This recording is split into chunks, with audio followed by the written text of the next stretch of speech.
Bonjour à vous tous. Je me présente, Marlène Bisson. Je suis directrice des opérations et commissaire industriel à développement économique Nouvelle-Beauce. J'ai eu le privilège de m'entretenir avec M. Robert Dutton, ancien président et chef de la direction chez Rona, lors d'une entrevue sous la thématique Opportunités en temps de crise. Afin de permettre aux gens qui n'ont pas pu participer au webinaire, il nous fait plaisir de vous partager les échanges qu'on a eus ensemble. Donc, allons-y avec une première question posée à M. Dalton. Lorsque vous étiez à la présidence de Rona, vous avez sûrement eu à vivre différentes crises. Quelles sont les grandes leçons que vous avez apprises, puis comment elles ont pu vous aider aussi à passer à travers? Évidemment, pour moi, le plus important, c'est les employés. Je pense que d'abord, s'assurer qu'ils sont bien. Deuxièmement, qu'on leur donne leur outil pour passer à travers cette période-là, puis que l'on les tient informés. Troisièmement, c'est on va avoir à prendre des décisions difficiles pour l'organisation. Dans la grande possibilité, c'est d'essayer de prendre ces décisions-là sans affecter la dimension long terme de l'organisation. On a des décisions à prendre à court terme, mais il faut quand même regarder si, à long terme, on ne risque pas de se prendre une expression populaire, là, se tirer dans le pied. Donc, parce qu'il y aura une après-crise. Je vais revenir souvent durant ce webinaire-là sur cette dimension-là. Quand il y a une crise, il y a toujours, en tout cas l'expérience que j'ai, il y a toujours eu une après-crise. Donc, ces actions-là, ça prend du courage. Puis je pense que c'est encore valable aujourd'hui. La quatrième leçon que j'ai prise, c'est que dans les temps de turbulence, on apprend à savoir qui sont nos meilleurs éléments à l'intérieur de notre organisation. C'est qui les hommes et les femmes sur qui on peut vraiment compter. Et ça, c'est essentiel parce que on va avoir à préparer la reprise, donc on a besoin des meilleurs éléments. Et évidemment, il faut accepter de vivre aussi certaines déceptions. La cinquième leçon que je dirais que j'ai retenue, c'est de me rappeler toujours en fait, qu'il y a deux seuls modes de gestion. Et qu'on devrait, peu importe la situation économique, on devrait toujours se rappeler que notre deux modes de gestion, c'est-à-dire qu'on va gérer comme si on était en récession ou on va gérer comme si on s'en allait en récession. Je me suis aperçu, moi, que la croissance est très mauvaise conseillère parce que souvent, en plus, les entrepreneurs, on est des gens de nature optimiste, donc on pense toujours que ça va durer très longtemps. Mais si on dit non, non, on va gérer comme si on s'en allait en récession, comme si on était en récession, je pense que ça nous aide à une certaine prudence, sans évidemment oublier qu'on a dans la vie, dans le chef d'entreprise, il y a des opportunités. Donc, ces 5 leçons-là, pour moi, sont des grandes leçons que j'ai retenues. Mais je peux vous dire aussi que si je fais des choses plus concrètes, je fais une référence à la récession de 2008-2010. Dans le cas de notre secteur de la quincaillerie, ça a duré jusqu'à 2013, mais dans les le temps que j'étais là, c'est se concentrer sur l'efficacité à l'intérieur de son organisation, l'efficience et la productivité. Je pense que si on a comme chef d'entreprise à se concentrer, on voit notre organisation, on a un regard différent sur cette organisation-là. Moi, je me souviens qu'on avait lancé un programme qui s'appelait PEP, PEP, qui disait productivité, efficacité, profitabilité. Donc, et on avait revisé tous nos processus d'affaires. Dans notre cas, comme on avait de la distribution du détail, on avait revisé nos 250 processus d'affaires. On avait établi des objectifs et des objectifs clairs, des priorités précises avec un leader pour chacune de ces priorités-là. Et comme président d'entreprise, je veillais à ce que chacune des priorités soit réalisée. Donc, on revient, je dirais, hands-on, les mains dans la pâte là, avec nos équipes là, pour s'assurer qu'on va se concentrer sur cette efficacité-là et cette productivité-là. Et ça a toujours donné des bons résultats. Quand je ne l'ai pas fait, on s'est trompé. Alors, je l'ai gardé comme pratique d'affaires. Deuxièmement, il ne faut pas oublier la croissance. On va revenir tantôt au cours de la présentation, mais évidemment, on va avoir des objectifs, on va avoir des opportunités. Les crises créent des opportunités, inévitablement. Donc, c'est quoi notre métier de base et quels sont les éléments de la croissance qu'on pourrait favoriser en se concentrant pas toujours sur des nouvelles avenues, mais sur ce qu'on fait de très bien et dans lequel on a une certaine expertise. Là, je pense qu'on peut envisager une certaine croissance. Justement, M. Dutton, quand on pense à ça, justement, il faut se concentrer sur ce qu'on est bon et tout. Selon vous, c'est quoi les opportunités à explorer pour un entrepreneur actuellement? Bien, je pense qu'il y a deux grandes tendances qu'on va voir. Premièrement, c'est clair qu'il y a un grand débat là, sur la mondialisation ou la démondialisation. Une chose est certaine, c'est qu'on voudra se rapprocher des chaînes d'approvisionnement, limiter le temps. Ce que la crise nous a prouvé, c'est que c'était très long. On était très loin de certains centres de production. Je pense que le gouvernement, en tout cas M. Legault l'a répété à plusieurs reprises, il y a des secteurs économiques sur lesquels on veut ramener la production ici. Donc ça va créer des opportunités pour des entreprises. La deuxième tendance, c'est importante, je dirais que ça, c'est la tendance plus sur les occasions d'affaires. Aussi, il faut dire qu'il y a des secteurs, là, on parle des secteurs qui vont être touchés, le secteur des arts, des spectacles, les voyages, c'est clair qu'ils vont subir, les restaurants, on le voit, mais il y a des secteurs qui vont être en croissance. Je voyais les ventes de piscines, par exemple, qui sont à la hausse. Tout ce qui concerne la maison, qui tournent autour de la maison, ça va être très positif. Je suis convaincu, les gens ne pourront pas voyager.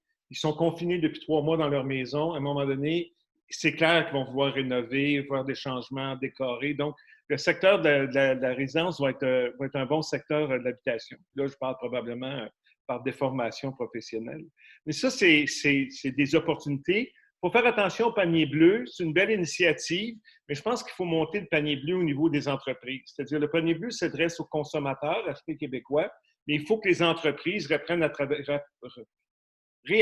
travailler ensemble et savoir s'il n'y a pas moyen de faire des alliances ou de s'assurer que comme entreprise, que nos fournisseurs aussi soient des fournisseurs locaux. La deuxième tendance qu'on va voir, et puis je dirais qu'elle est plus au niveau de la productivité des entreprises. Je pense que la technologie va prendre une grande importance. C'est déjà une tendance, mais il faut se rappeler qu'au Québec, les entreprises sont en retard technologiquement. Les entreprises québécoises et canadiennes. Donc, si on ramène de la productivité des pays d'Asie, puis en passant, l'Asie va continuer à être la grande manufacture du monde, là, mais il reste qu'on va en ramener, c'est clair. Il faut s'assurer que nos entreprises soient efficaces. Si on veut remplacer le cheap labor asiatique sans avoir trop de coûts, il faut s'assurer donc d'avoir une technologie là, de pointe. Je pense que ça va amener à se poser des questions sur nos investissements, notamment en robotique. Là. La robotique, ça va remplacer le cheap labor. Donc, c'est un secteur, puis je dirais que pour les petites entreprises, ce que tout le monde a probablement constaté, comment nos petites entreprises étaient en retard au niveau de la technologie aussi, ne serait-ce que des sites Internet, des achats en ligne. Je pense que ça va faire la différence entre celles qui vont survivre et celles qui malheureusement ne pourront pas survivre. Donc, il y a la situation actuelle, en fait, elle accélère deux tendances. La tendance de la mondialisation, de rapatrier, on l'a vu avec Trump, Great America Again, les gouvernements de droite à travers le monde. Donc, ça va s'accélérer et la technologie. La contrepartie de ça, c'est que le pouvoir économique va probablement se concentrer dans un nombre restreint de compagnies dominantes. Donc, les petites entreprises risquent de disparaître. Les grandes entreprises nagent dans les liquidités là, et ont un accès plus facile aux capitaux. Donc, on risque de voir aussi, compte tenu de ça va être une bonne opportunité pour ceux qui ont les moyens, mais il va probablement avoir beaucoup de changements de garde à l'intérieur des petites et moyennes entreprises. Au Québec, c'est difficile d'acheter une entreprise. Les propriétaires gardaient leur entreprise. Maintenant, vers cette situation-là, compte tenu de la démographie, je pense qu'il y a beaucoup de gens qui vont pouvoir, et de la situation, vont avoir une opportunité de vendre leur entreprise. Donc, il y a peut-être probablement des occasions de consolider le marché, des industries qui vont se consolider. Alors, quelqu'un qui est en bonne santé financière, il va avoir la chance de probablement progresser.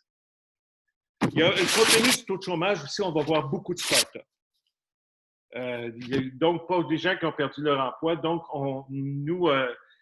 j'avais une discussion avec les gens du ministère de l'Économie cette semaine et ils prévoient beaucoup de programmes parce que pour eux, les gens vont vouloir lancer leur entreprise. On le sait aussi, l'économie du Québec est beaucoup basée aussi sur de la petite et moyenne entreprise. Ça fait que c'est certain, probablement, il va y avoir des startups dans les secteurs d'avenir, là. Oui. Bon, on n'est que dans la mauvaise nouvelle, mais si on regarde bien, il y a beaucoup de gens qui actuellement, on notre caractère entrepreneurial et je dirais notre espèce de caractéristique de débrouillardise. Beaucoup de gens sont retournés rapidement, changé leur ligne de production pour fabriquer des Oui. masques, des vêtements pour les hôpitaux. Il y a plein d'initiatives intéressantes qui, pour moi, là, c'est des pouces, ça fait moins de bruit que Aldo qui se met sur la loi de la protection de protection de la faillite, mais il reste que quand même, on a cette souche-là au Québec là, qui va être profitable pour nous. Monsieur Dutton, y a-t-il un état d'esprit que les entrepreneurs doivent avoir pour voir les opportunités? Des fois, on voit qu'il y a des entrepreneurs qui sont, on dirait, plus agiles ou ils ont plus de facilité à avoir certaines opportunités, contrairement à d'autres. Y a-t-il des qualités ou des façons de faire pour mieux les détecter, ces opportunités-là? Je vais vous dire, je suis content que vous me posiez la question parce que je vais arriver sur une de mes marottes là, que je répète depuis longtemps, puis ça m'avait sauté au visage quand j'ai été avec les entrepreneurs à l'école d'entrepreneurship de Beauce. Parce qu'avant, c'était une caractéristique que j'attribuais qu'au quincaillier, mais je me suis aperçu que c'est propre aux entrepreneurs. C'est-à-dire que les gens qui réussissent le mieux, c'est les gens qui s'accordent du temps à réfléchir. Tu sais, l'avenir, là, ça se prépare, ça ne se subit pas. Alors, si on ne veut pas subir l'avenir, puis les 18 prochains mois, ce vont être difficile, il faut avoir quand même, puis je pense que les périodes qu'on vient de terminer auraient dû être une bonne période pour la réflexion. C'est que je dirais que j'ai deux étapes. Premièrement, actuellement, je recommande, parce que je parle beaucoup avec les chefs d'entreprise, c'est de porter un regard sur son organisation. Je pense que si on pouvait prendre un peu de recul et dire, au cours des 3 derniers mois, comment mon organisation a réagi? Qu'est-ce que j'ai été capable de m'adapter? Est-ce que j'ai su m'adapter? C'est quoi les bons... Parce que de cette crise-là, il y a des bonnes pratiques d'affaires. On parle maintenant du télétravail, on parle... Tu sais, il y a une nouvelle façon d'aller chercher son client, de la communication. Donc, qu'est-ce que j'ai à retenir? On a une chance de plus de temps, en tout cas, pour lire, pour suivre des webinaires, aller sur vidéo, des échanges avec notre réseau. Chapeau à des organisations comme la vôtre qui met les entrepreneurs ensemble. C'est important d'échanger avec son réseau d'hommes d'affaires ou de femmes d'affaires. Mais je pense qu'il faut s'arrêter. Réfléchir, c'est s'arrêter. Puis moi, je pense qu'une des bonnes pratiques, c'est actuellement, là, j'espère que toutes les entreprises, peu importe la taille, ont son task force, là, pas un comité. Parce que les comités, si vous voulez rien faire, vous faites un comité. Et si vous dites, on va faire un task force, on va faire un groupe d'intervention d'urgence. Un groupe d'intervention d'urgence, ce n'est pas un groupe d'intervention de panique. La panique est mauvaise conseillère. L'urgence est bonne conseillère. Avec nos meilleurs éléments intérieurs de l'organisation, sur lequel aussi on peut faire participer tous les employés de l'organisation pour réfléchir à ce que serait l'avenir. Tu sais, il y a des bonnes vieilles méthodes. Là. Moi, je dis que quand on est dans cette période-là, il faut revenir à des choses essentielles de base. Tu sais, de prendre le temps pour dire c'est quoi les forces, les faiblesses, les opportunités et les menaces de mon entreprise.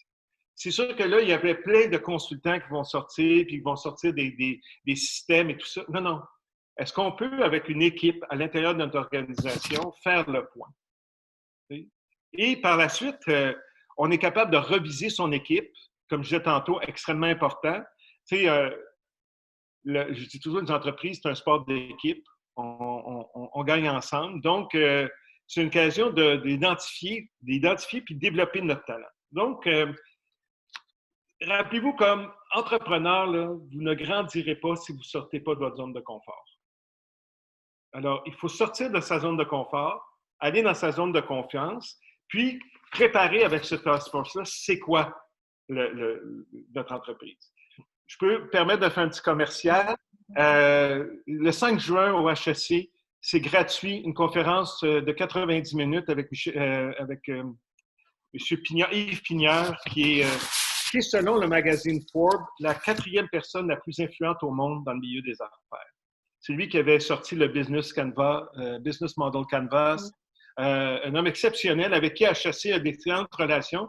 Puis il a sorti un nouveau livre qui dit « C'est quoi les entreprises invincibles? » Alors, il va venir nous présenter ça. Je vous recommande, je pourrais vous envoyer les coordonnées pour que vous le donniez aux gens qui nous écoutent ce matin. Mais je pense que ça peut être un bon moyen de réfléchir à nous. Tu sais, il faut sortir de nos zones de confiance, il faut mobiliser nos équipes, il faut communiquer avec nos parties prenantes. Les banquiers, les financiers n'aiment pas les mauvaises nouvelles, ils aiment sentir qu'on est en contrôle, qu'on est visé sur l'avenir. Je pense que ça serait actuellement, là, ce task force-là, le meilleur investissement. Puis faites-en un projet d'organisation, un projet d'entreprise. Puis, moi, je me souviens, dans la crise de 2008, j'avais demandé à tous les employés de l'organisation de m'envoyer des suggestions pour améliorer les ventes puis améliorer notre productivité. Puis, mes équipes de direction, je vais vous dire, mes vice-présidents trouvaient toujours un peu bizarre quand je faisais ce genre d'initiative-là. Mais ce qui était le plus formidable, c'est du département de technologie, département d'informatique, qu'on a reçu le plus de suggestions.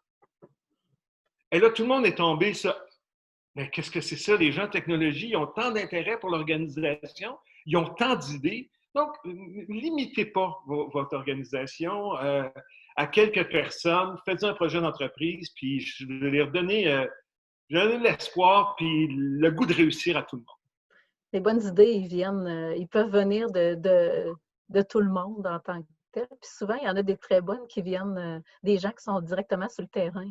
En 90, j'ai pris la direction de Rona, c'était une récession. Je n'avais pas un sou pour engager les consultants. Tous les vendredis, je prenais le café et le petit déjeuner avec 15 employés. Je leur demandais leurs suggestions. Toutes les suggestions étaient testées. Et vous pouvez vous imaginer qu'à l'intérieur de l'organisation, il y avait des chatouillements hiérarchiques. Aller voir un vice-président ou un directeur, un contremaître, dire « Tu vas tester cette suggestion-là de ton employé parce qu'il me l'a donné. » Ça boudait, là. Mais je peux juste vous dire qu'après 1 an, on avait retenu et mis en place 250 suggestions qui nous ont rapporté 2,5 millions d'économies récurrentes. Évidemment, ce n'était pas des choses stratégiques, c'était juste des petits points. Mais à la fin, ces petites économies-là rassemblées, c'était 2,5 millions d'économies. Alors moi, j'ai pris une grande leçon de gestionnaire parce que je commençais comme président, c'est que tout le monde a une partie de la solution à l'intérieur d'une organisation, puis il ne faut pas oublier ça. Puis vous les mobilisez tellement. Tu sais, les gens, ils vont avoir peur de faire leur travail, ça, mais quand ils sentent qu'ils participent au projet, ils vont être mobilisés à 100%. Je ne sais pas si ça peut répondre à la prochaine question, mais la prochaine question que j'avais, c'était, on est en train de vivre la période de déconfinement depuis 1 mois, les différents secteurs économiques sont en train de réouvrir. Puis, selon vous, c'est ça, pour la relance des activités, les meilleures pratiques à intégrer, puis c'est quoi? Puis, ils vont-tu être toujours de mise, justement, après la crise? Mais je ne sais pas si, tu sais, ça vient d'amener quand même des bons éléments aussi, ce que vous avez Oui, écoute, les meilleures pratiques, je pense que je viens d'en mentionner beaucoup. Moi, je pense que, mais réfléchissez sur la culture de votre organisation. Une des meilleures pratiques, ou des choses, si vous voulez, comme je dis, on réfléchit, on s'arrête, on réfléchit, on bâtit son équipe d'intervention d'urgence, on mobilise ses employés, on analyse son organisation, puis on essaie d'implanter une culture d'innovation à l'intérieur des organisations. Est-ce que notre organisation ou vos organisations ont une culture d'innovation? Où on est bien assis sur nos acquis, puis on a toujours fait ça, puis c'est comme ça que ça marche. Puis je pense que s'il y a une pratique à changer, c'est d'être capable d'être l'esprit ouvert à l'innovation. Comme je disais tantôt, l'innovation, c'est regarder à l'extérieur ce qui se fait. T'sais, malheureusement, il va y avoir plein d'activités, des expositions, des congrès, tout ça va être arrêté, mais écoutez, je passe mes journées à faire de la recherche sur le web, c'est incroyable ce qu'on peut trouver. Je pense qu'il y a des organisations comme la vôtre aussi, le regroupement des chefs d'entreprise du Québec, les chambres de commerce, tout le monde est à vouloir sauver. Je pense que là-dessus, mais comment on va implanter ça? Moi, je souhaite deux choses. De cette pratique-là, de ce qu'on vit, c'est qu'on retienne d'abord la solidarité et deuxièmement, pour ce que je disais tantôt, que les entreprises du Québec, on apprenne à travailler ensemble. Je pense que... Puis, j'ai un petit préjugé à ce que vous regardiez les startups, parce que c'est rempli de startups, surtout en technologie, qui ont plein de bonnes idées, mais malheureusement, ils n'ont pas toujours la chance de rentrer dans des entreprises. D'ailleurs, moi, je suis président de la table d'action entrepreneuriale de Montréal, et on lance un projet justement pour encourager les grandes entreprises et les moyennes à travailler avec les plus petites, parce qu'ils ont souvent des outils qu'on ne connaît même pas. Et deuxièmement, c'est la créativité. Comme je disais tantôt, la créativité, l'initiative, sortir de la zone de confort. Écoutez, j'ai connu 82, j'ai connu 90, j'ai connu 2001 quand il y a eu les événements du 11 septembre, ça bardassait le monde. J'ai connu 2008. Je peux vous dire une chose, qu'à chaque fois, pas dans les médias, mais 2, 3, 4 années plus tard, on a dit, chance qu'il y avait eu la récession. Hein. Cette décision-là, cette orientation-là, on ne l'aurait pas pris. Donc, au moment où on se parle, il y a peut-être des gens qui m'écoutent et disent « Ah mon Dieu, moi je ne suis pas à veille de dire ça. » Mais si on fait le travail, puis je le dis humblement, là, moi, l'expérience, j'ai fait le travail que je partage avec vous aujourd'hui, puis ça nous a donné à Rona des résultats. Puis quand on parle d'opportunités aussi, des fois, ce n'est pas juste des opportunités d'affaires, mais c'est des opportunités aussi de changement dans les organisations, dans les processus, justement au niveau de la culture de l'entreprise aussi. La première chose en récession, il faut se concentrer sur, comme je disais tantôt, sur notre productivité et notre efficacité. Ouais. Est-ce qu'on fait bien notre travail? Parce que, surtout que, écoutez, c'est un choc monumental, là, je veux dire. Le 10 de mars, on se demandait si on était pour avoir suffisamment de personnes pour réaliser notre plan d'affaires de l'année. Puis le 15 de mars, on se demandait combien on va en couper. Ouais. Alors, ça, je comprends que c'est un grand choc, mais ça, cette période-là, là, après 3 mois, 2 mois, est à peu près passée. Reprenons les guides, tournons-nous vers l'avenir, puis priorisez l'efficacité et l'organisation de votre entreprise. Votre point de vue, j'aimerais ça vous entendre vis-à-vis les différentes mesures qui ont été prises par nos gouvernements pour atténuer la situation de la COVID-19. Écoutez, je sais que c'est une situation, comme je disais, unique. Hein? On n'a pas vu. Peut-être qu'on pourrait avoir même la crise espagnole, on fait beaucoup mais la crise espagnole touchait les enfants surtout. Moi, je l'associe plus à la guerre, là, je veux dire, quand tout est arrêté. On a déjà eu des récessions majeures, mais qui étaient décidées et volontaires. Par exemple, quand on a accepté, par exemple, pour juguler l'inflation dans les années 80, mais il n'y a rien qui avait des proportions qu'il y a aujourd'hui. Quand on regarde les sommes, moi j'ai appelé ça l'appui de dollars fédéral, on peut parler du provincial aussi, mais l'appui de dollars, là, il y a peut-être 2 aspects sur lesquels il faut regarder. Un, c'est la quantité qu'on donne, et deuxièmement, c'est la manière. Pour ce qui est de la quantité d'argent, là, parce qu'il y a des gens qui s'élèvent à dire qu'on en donne trop, mais honnêtement, selon moi, on n'a pas le choix. Si on veut éviter une récession, une dépression comme celle des années 30, puisqu'on ferme une bonne partie de l'économie, il faut pomper de l'argent dans le système. C'est ce qui avait été tardé de faire dans les années 30 et c'est ce qui a créé la grande dépression des années 30. Donc, entre 2 erreurs, je pense qu'il vaut mieux en injecter plus que pas assez. Oui, le déficit va être énorme. Oui, la dette publique va faire un bond spectaculaire, mais il faut mettre les choses en perspective. Il y a 1 an, c'est-à-dire que si on parle au 31 mars 2019, la dette fédérale était de 30 du PIB canadien. En 1946, au sortir de la Deuxième Grande Guerre mondiale, la dette fédérale était de 125 du PIB. Donc, on n'est pas dans une pire situation. Deuxièmement, c'est qu'il faut comprendre, et ça c'est important, c'est que les emprunts actuels du gouvernement fédéral et même de ceux des provinces sont financés par la Banque du Canada. La Banque du Canada achète des obligations des gouvernements provinciaux et fédéraux à court, à moyen et long terme. Donc, c'est très, très différent comme dette que d'avoir une dette, par exemple, si on avait de l'argent qui venait de la Chine et qui ont été sous longtemps des prêteurs et qui sont encore, ou si c'était de l'argent qui provenait de Wall Street. Là, on serait dans un risque vraiment plus grand. Le risque, ce n'est pas une crise fiscale, mais un retour à l'inflation. Donc, puis à cet égard, il faut quand même faire confiance. Là. Les grandes banques centrales, là, depuis les 30 dernières années, ont pris leurs responsabilités. Et là-dessus, il faut admettre que la Banque du Canada aussi est parmi une des plus performantes au monde. L'Angleterre est même venu chercher Mark Carney, qui était le président de la banque qui avait géré la grande crise. Donc, on peut faire confiance aux banques centrales. Donc, le risque est réel, mais je pense qu'il est gérable. Il y aura un coût, mais il est gérable. Deuxième façon, c'est la manière. Donc, on en met, mais la manière. Encore là, il faut s'accommoder, en tout cas pour l'instant, du moins parfait. Les décisions se prennent et s'exécutent dans l'urgence. Je dirais aussi dans l'approximation souvent. La stratégie du gouvernement fédéral semble être de s'assurer que personne n'est laissé sous le carreau. Donc, quitte à donner à des bénéficiaires qui n'en ont pas besoin, chaque fois, il y a quelqu'un qui lève la main et dit « Ah, il n'y a rien pour nous autres, on a un problème ». Le gouvernement dit « Oups, désolé, je vous reviens ». Et le lendemain, il annonce un programme. Donc, on peut voir de l'électoralisme ou de l'opportunisme cynique pour un gouvernement qui est minoritaire, qui va aller en élection tôt ou tard, mais je dirais, peu importe l'intention, l'impact est réel et bien vu.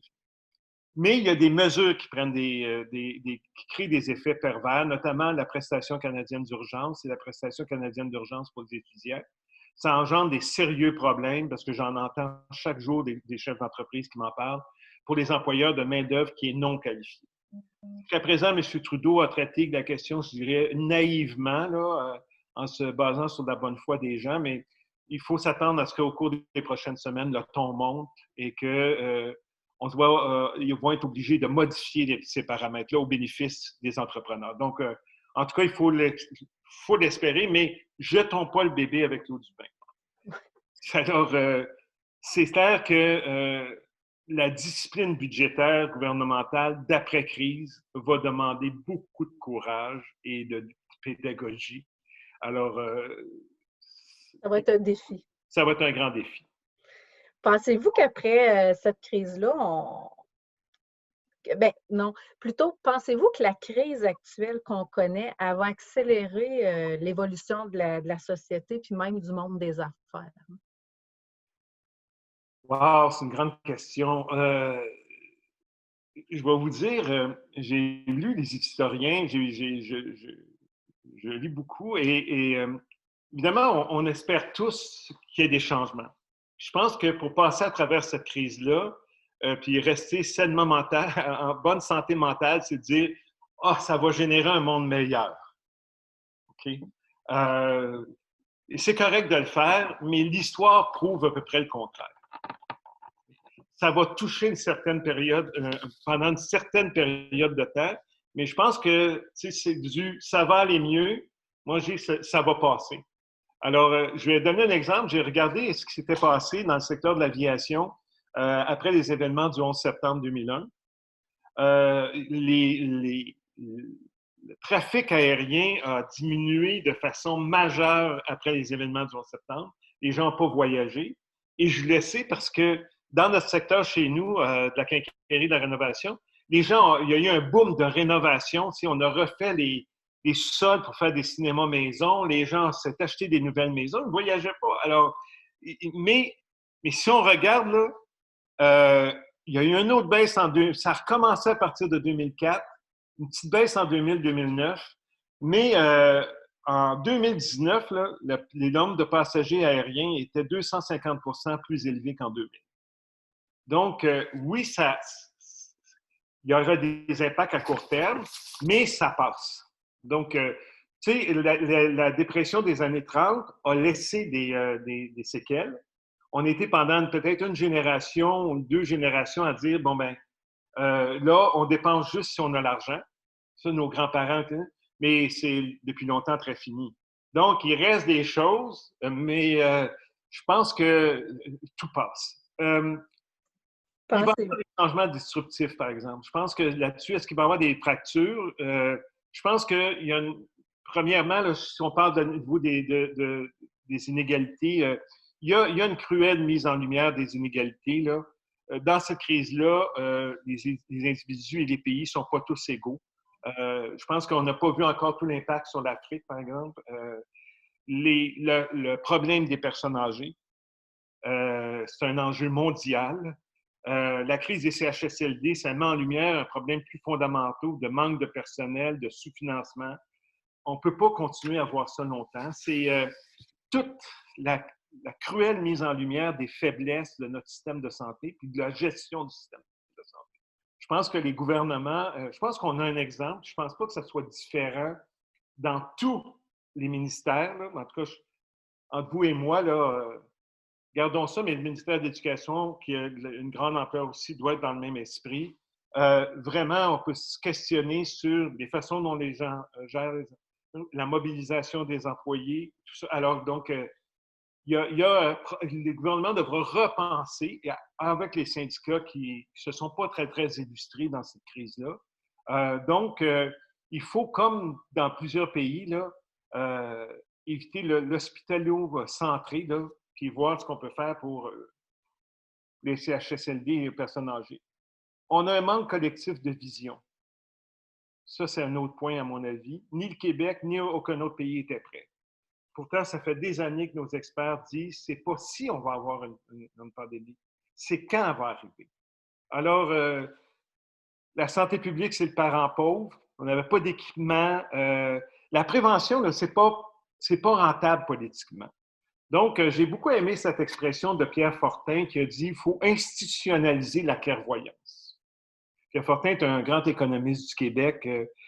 Est-ce que ça veut dire qu'on devrait obliger par la loi qu'il y ait un ministère à investir chaque année dans un minimum de prévention de la santé publique et de voir aussi tous les impacts? Donc, est-ce que ça va avoir un impact maintenant sur l'environnement, les changements climatiques? Est-ce que la parole du premier ministre, que je ne mets pas en doute, là, de dire la reprise doit aussi se faire dans le respect de l'environnement, de l'écologie? Je pense qu'ils ont une bonne opportunité de prouver que les bottines suivent les babines. Alors, puis je pense que la jeune génération qui vit sa première crise, parce que moi, j'enseigne à des jeunes de 20 ans, c'est la première crise qu'ils voient, je pense qu'eux vont être préoccupés à ça. Un autre point sur les changements destructifs, c'est le retour en force de l'État. Tout le monde s'est tourné vers l'État. Comme je disais tantôt, l'État a été généreux aussi, a donné beaucoup d'argent. Mais quand elle va supporter les entreprises, le ministre de l'Économie, le ministre des Finances, le ministre du B, tout le monde dit qu'ils vont supporter l'économie. Mais quand l'État s'investit, elle a tendance à s'incruster. Donc, il y avait un grand phénomène depuis plusieurs années où on voulait sortir l'État d'intervention économique, mais je pense qu'on va y revenir beaucoup. Donc, il faut revoir des politiques industrielles. L'État va essayer de coordonner, planifier la croissance de marché. Ça va être légitimité, mais je pense en tout cas, comme chef d'entreprise, il faut faire attention à ça. Je peux en témoigner pendant une autre heure et demie, 2 heures, quand l'État ou les mécanismes de l'État qui investissent, comme la Caisse de dépôt Investissement Québec, ils s'investissent de l'argent, mais quand ils veulent gérer nos entreprises, c'est une autre histoire et ça peut être négatif. J'espère qu'on va, comme entreprise et gouvernement, enfin, redécouvrir la résilience. Donc, être capable de dire, on a dans la vie un plan A, un plan B, un plan B, un plan C. Je pense que ça va être bon pour que les jeunes sachent ça. Enfin, c'est l'impact psychologique. Là. Il reste que cette crise-là a un impact sur la santé mentale des gens. Moi, je travaille avec des organismes de santé mentale depuis 25 ans. Alors, c'est dépendamment de la durée puis des conséquences, je pense qu'il va falloir attentif à cette dimension-là pour voir l'impact sur la mémoire collective. Là, alors, c'est en gros là, ce que je vois sur l'impact au niveau des entreprises et de la société. Mais je reviens aux entreprises. C'est des possibles opportunités pour les chefs d'entreprise.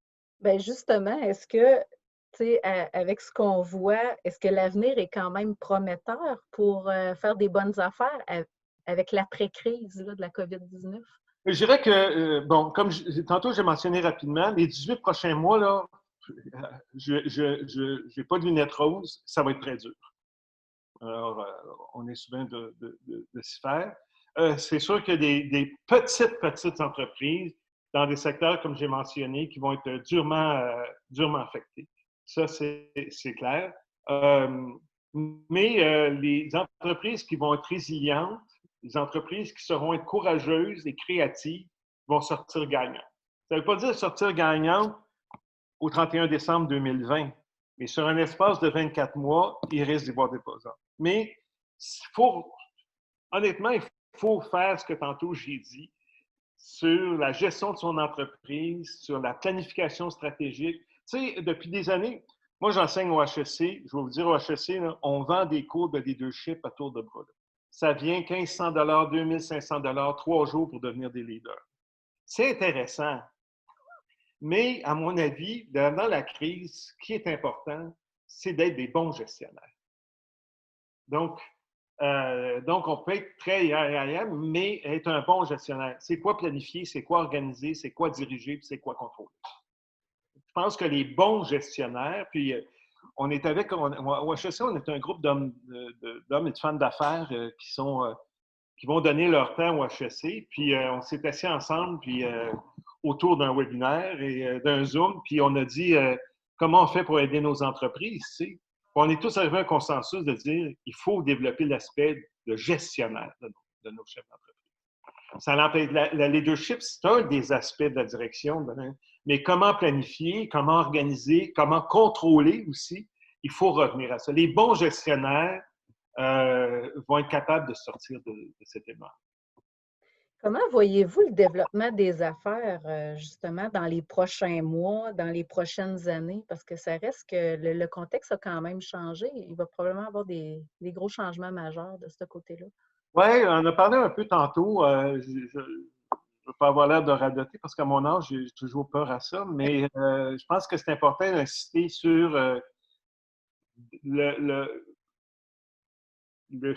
souci exacerbé qu'il va y avoir sur la sécurité d'approvisionnement. Donc, ça va être un secteur, il faut regarder attentivement, c'est quoi les secteurs où on va voir ramener de la production ici. Okay. Puis, il y a tout je venais pour dire aussi, il y a tout le côté un peu comme expérience client, on dirait. Elle a changé beaucoup cette expérience client-là dans les derniers mois. Y a-t-il des éléments que les entrepreneurs ne doivent pas perdre de vue? Bien, c'est-à-dire que moi, ce que je souhaite, puis c'était curieux parce que comme je dis, je suis en relation quotidienne avec des chefs d'entreprise. Est-ce qu'on s'est occupé de nos clients au cours des derniers mois? Est-ce qu'on a eu la chance de leur parler? Est-ce que des gens dans notre organisation leur parlent? C'est sûr que l'expérience dans les petites entreprises, l'expérience client va changer. Donc, puis il faut revenir sur tout ce qui est achat en ligne. On parle de téléenseignement, on parle de télétravail, on parle de téléconsultation médicale. Donc, il y a plein d'éléments où il faut comprendre que l'expérience client, elle commence en ligne.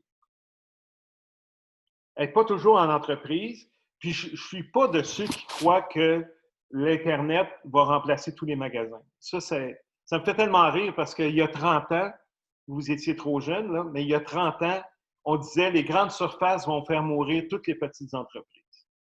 Et les grandes surfaces ne font pas toutes mourir les petites entreprises, c'est pas vrai.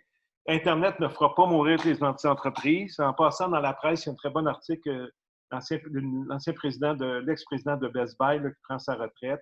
Puis on voit Amazon qui achète des magasins. On voit Alibaba qui est le Amazon chinois qui achète des chaînes de magasins. Mais il faut s'assurer que le consommateur, avant de choisir un magasin, il va aller voir le site Internet.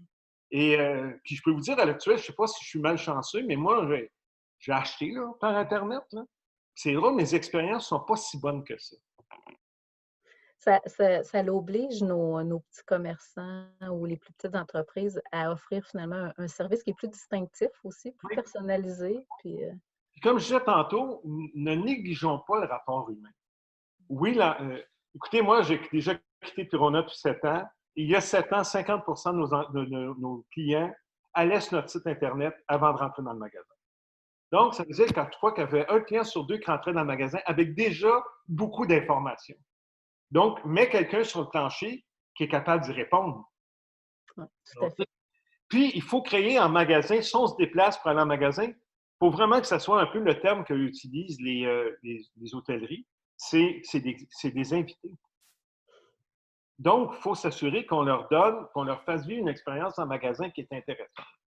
Alors ça, c'est sûr que ça va demander un effort additionnel, mais je reste convaincu, là, puis là-dessus, mais pour moi, comme mon expérience commerçant, les gens, pour une belle expérience, ils sont prêts à payer un peu plus cher. Parce qu'ils savent qu'ils vont acheter le meilleur produit, ils vont sûrement acheter un produit avec une meilleure qualité, puis ils vont être plus à sécuriser sur la garantie et les problèmes de retour. Donc, nos chefs d'entreprise, nos petites entreprises de commerce de détail ont à revoir complètement.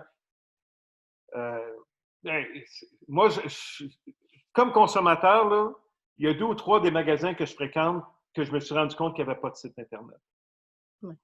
Et C'est là, dans une situation comme ça qu'on se rend compte souvent de ça, parce que des fois, on est habitué d'aller directement au commerce.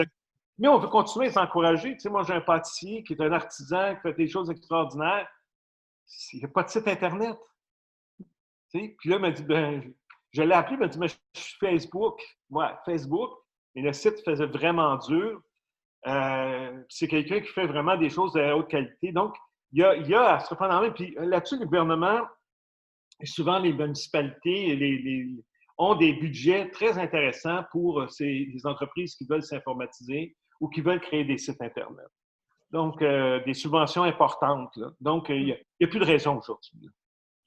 Monsieur Dutton, il est déjà 8h46. Ça fait que j'aimerais qu'on garde une petite période pour les questions. Premièrement, juste avant de passer à la période de questions, on me disait, quel est le nom du livre, le titre du livre qui est en lien avec la conférence du 5 juin? Les entreprises invincibles, si je me souviens bien. OK.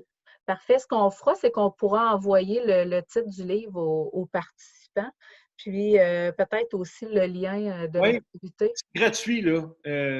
Puis si je pensais que ce ne serait pas bon, je n'en parlerais pas, là. Ce qu'ils font les universités, ce n'est pas toujours bon, pas toujours facilement accessible, mais lui, il finit vraiment accessible. Là, puis, en tout cas, ça donne la matière à réfléchir. Tu sais. Parfait. On y va avec une première question. C'est quel est, selon vous, les ingrédients à mettre de l'avant pour mieux sensibiliser les entreprises du retard en productivité et en innovation qui tardent à prendre son envol? Ben, je pense qu'il faut être capable de démontrer les avantages.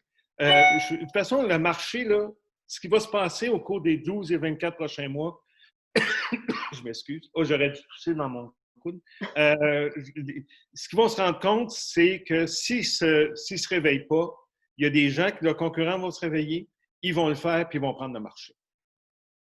Alors, c'est la meilleure façon souvent de réveiller les entrepreneurs, c'est de leur parler de leur concurrence. Mais effectivement, si on était capable aussi, il y a toujours des joueurs de l'industrie ou il y a toujours des associations d'être capable d'avoir du benchmarking, des comparables avec des entreprises qui ont investi en technologie.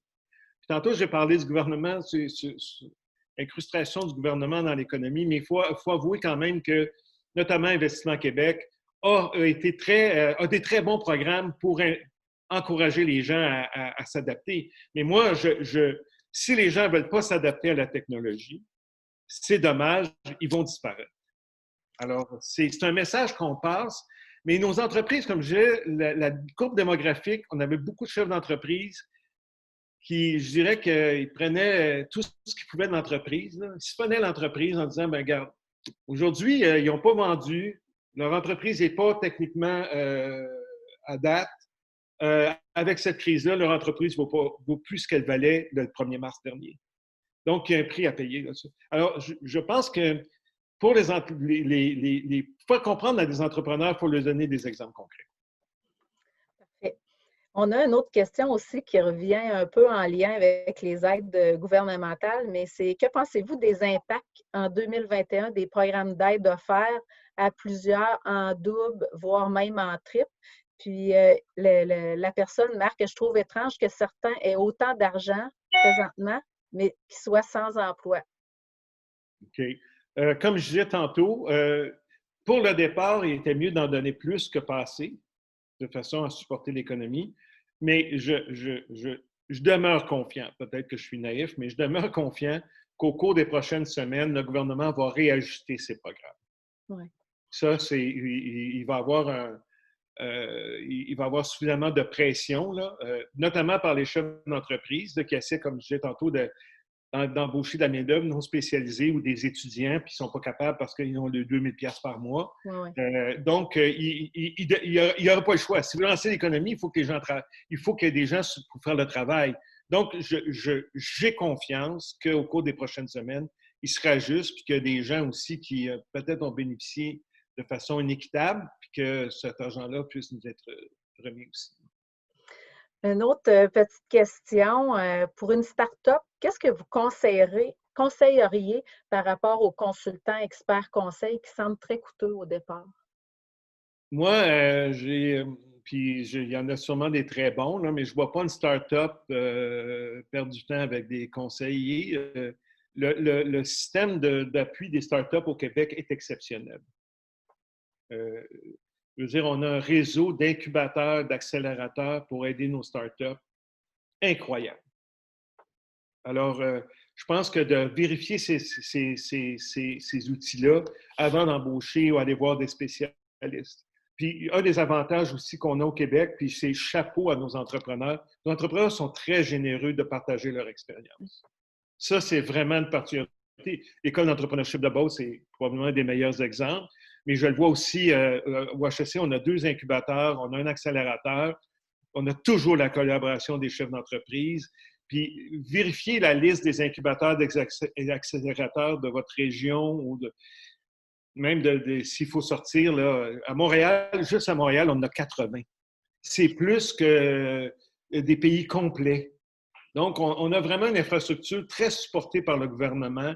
Donc, honnêtement, les gens sont très bien servis. On a un bon écosystème Oui, entrepreneurial au Québec. absolument, absolument. Juste peut-être une dernière petite question avant la fin, mais si vous aviez un seul conseil à donner aux entrepreneurs, ça serait lequel?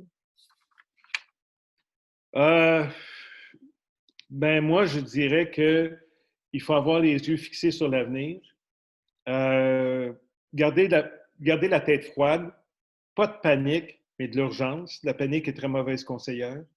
On a à revivre. Le Québec King s'est construit, puis la Beauce, c'est un bon exemple. Le Québec King s'est construit par la solidarité.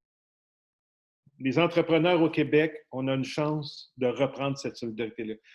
C'est perdu parce qu'on est devenus tous riches. On a pensé qu'on n'avait plus besoin des autres. Si on veut rendre l'économie du Québec forte, il faut avoir des entreprises qui sont puissantes, qui ont de l'impact. Je pense qu'il faut s'assurer qu'on ait de cette solidarité-là. Je disais tantôt qu'il va y avoir beaucoup d'entreprises à vendre. Si ces entreprises-là sont tous nos moyennes et petites entreprises, et surtout nos moyennes, sont achetées par des plus grandes, dont le centre de décision n'est pas au Québec, ben, je pense qu'on va avoir à payer le prix. On peut s'unir ensemble, on peut travailler ensemble. On a du talent au Québec, un talent incroyable. Il faut juste réapprendre à dire que si on met nos talents, notre expertise, notre créativité, notre résilience, ben on va bâtir une économie qui va être au bénéfice des entrepreneurs et de toute la population. Super.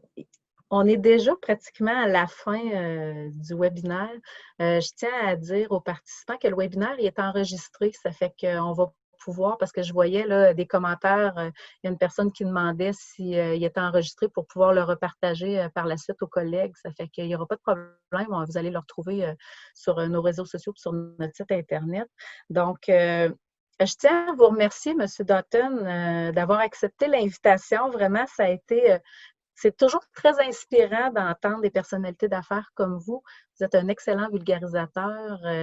Vous êtes super intéressant à entendre. Puis, je vous dirais, je suis certaine que chaque participant ce matin va continuer sa journée avec plusieurs réflexions en tête. Ça fait que je pense que ça va être vraiment porteur pour eux. Ça fait que merci beaucoup.